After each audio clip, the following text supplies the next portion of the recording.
The Leprechaun in the Basement.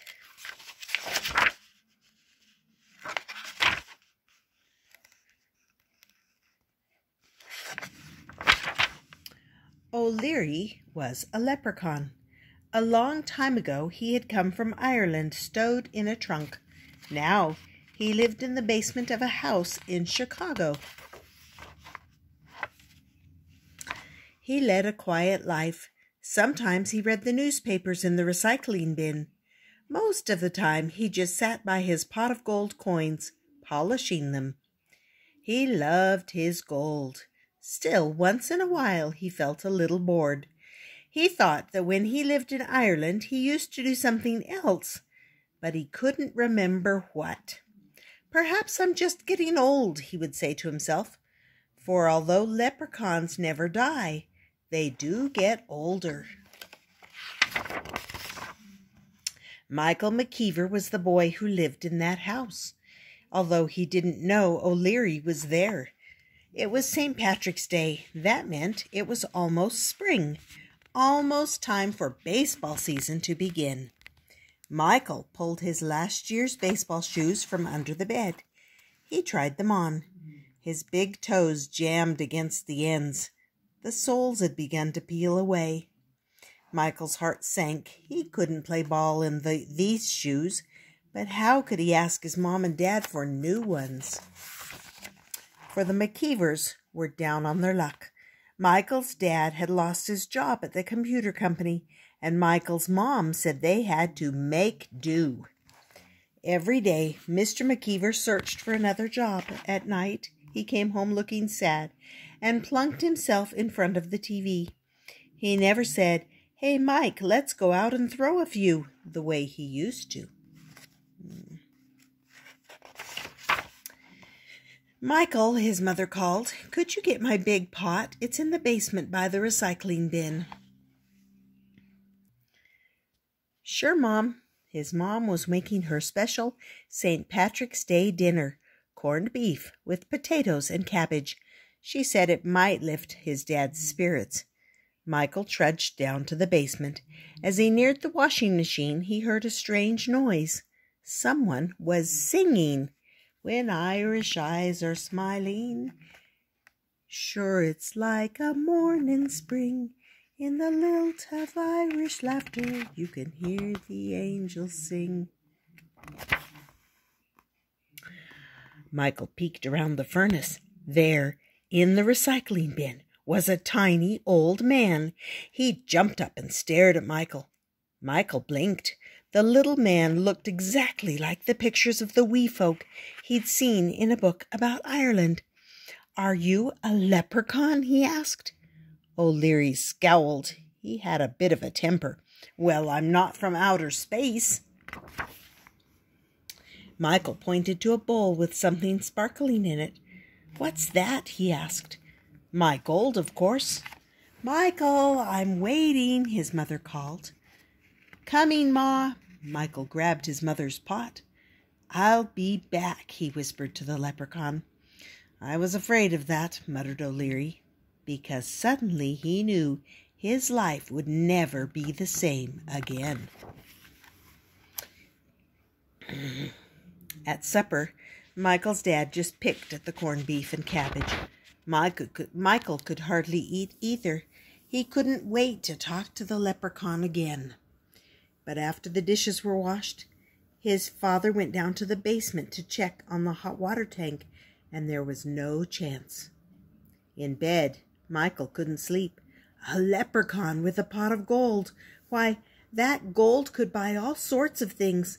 The hot water tank wasn't working right. His mom's bike was broken, and he needed baseball shoes. He had to have new baseball shoes. A leprechaun in the basement. Maybe their luck was going to change. O'Leary was awake, too. He had always liked to sing an Irish song on St. Patrick's Day, but he could see he'd been very foolish. Now a human knew where he was. Now there would be trouble, for humans want just one thing from leprechauns. They want gold.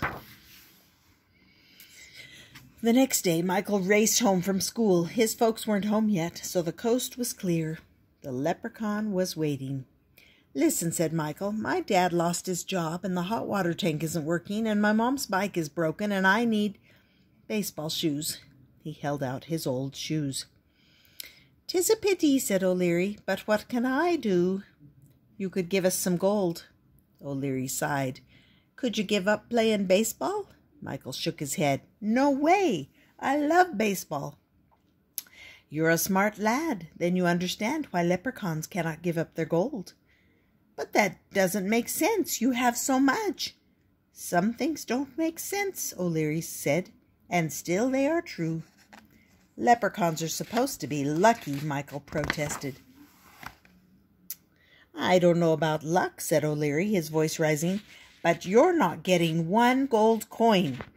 "You're a selfish leprechaun," Michael said angrily. O'Leary stomped his foot. "And you are a greedy human being." Michael stalked upstairs. His father was coming in the door. "Dad, why are we so unlucky?" he blurted out. He wasn't supposed to worry his father, but he couldn't help it. He almost felt like crying. His father stared at him. "I guess you must think you are unlucky with such a gloomy dad." He put his arm around his son. "Listen, when I woke up today, I had the strongest feeling. Our luck is going to change. It doesn't make sense, but it's true. I know we McKeevers are going to be okay. Now let's go out and throw a few." Like magic, Michael's spirits lifted. He ran to get his ball. That night in bed, Michael thought about what the leprechaun had said. He didn't want to be a greedy human being. He would make do. Maybe he could tape up the soles, and he reached under the bed for his shoes. Then he remembered he had left them in the basement. In the basement, O'Leary paced back and forth. Was he a selfish leprechaun?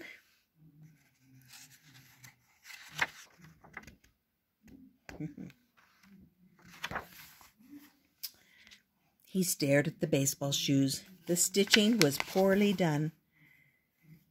The soles were made of the cheapest leather. He looked for the shoemaker's name, but there was only a tag too worn to read.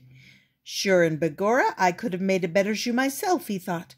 "Why, I was the best cobbler in County Cork." And that was how O'Leary remembered what he used to do in Ireland.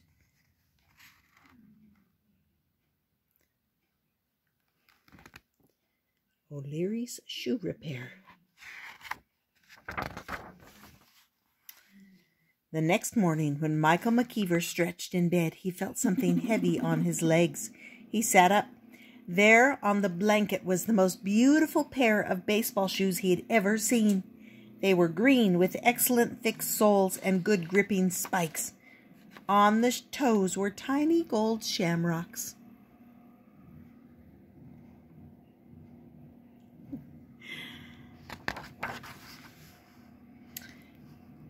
And of course, they were very lucky.